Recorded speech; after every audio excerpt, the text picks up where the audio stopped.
પાળિયાદ ગામે મુખ્યમંત્રી ગ્રામોત્થાનનો લોન્ચિંગ કાર્યક્રમ તથા નવી મંજૂર થયેલ ગ્રામ પંચાયત ભવન પાળિયાદનું ખાતમુહૂર્ત બોટાદ જિલ્લા પંચાયત પ્રમુખ શ્રી જેઠીબેન પાલજીભાઈ પરમારના અધ્યક્ષસ્થાને કરવામાં આવ્યું, જેમાં શ્રી અક્ષય બુડાનિયા સાહેબ જિલ્લા વિકાસ અધિકારી બોટાદ, શ્રી સોનાગરા સાહેબ નાયબ જિલ્લા વિકાસ અધિકારી, મયુરભાઈ પટેલ પ્રમુખ બોટાદ જિલ્લા ભાજપ, મંજુલાબેન બારૈયા પ્રમુખ તાલુકા પંચાયત બોટાદ, કનુભાઈ રાઠોડ ઉપપ્રમુખ બોટાદ જિલ્લા પંચાયત, જિલ્લા તેમજ તાલુકા પંચાયતના સદસ્યશ્રીઓ તેમજ જિલ્લા તાલુકાના સંગઠનના જુદા જુદા હોદ્દેદારો, વિજયભાઈ શાંતુભાઈ ખાચર સરપંચ પાળિયાદ ગ્રામ પંચાયત તથા ગ્રામ પંચાયતના સદસ્યશ્રીઓ તમામ તથા તલાટી કમ મંત્રીશ્રી તથા ગ્રામ પંચાયતનો તમામ સ્ટાફ તેમજ બહોળી સંખ્યામાં ગ્રામજનો હાજર રહી મુખ્યમંત્રીશ્રીના ઈ ખાતમુહૂર્તના કાર્યક્રમને નિહાળી સમગ્ર કાર્યક્રમને સફળ બનાવવામાં આવેલ.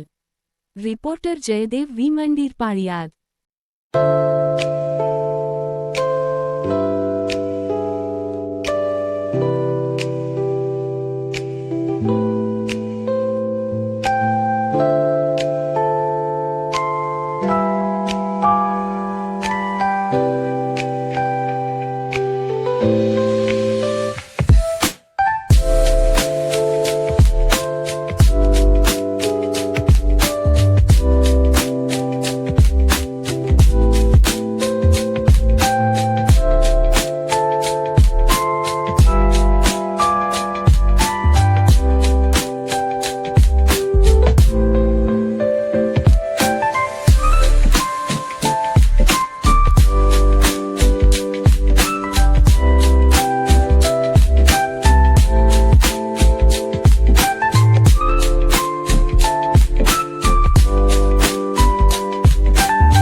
મારું નામ વિજયભાઈ ખાચર, સરપંચ પાળિયાદ ગ્રામ પંચાયત.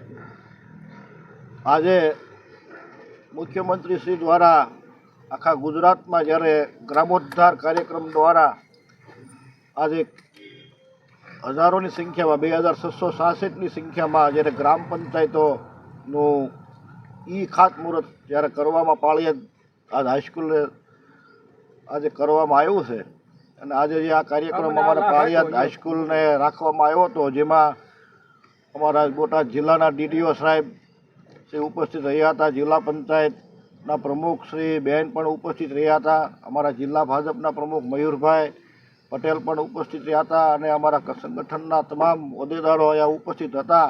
એ બધાની હાજરીમાં આજે અમારા પાળિયાદ ગ્રામ પંચાયતનું ખાતમુહૂર્ત કરવામાં આવેલ. અંદાજે 40 લાખ રૂપિયાની ગ્રામ પંચાયત અમને આપવામાં આવી.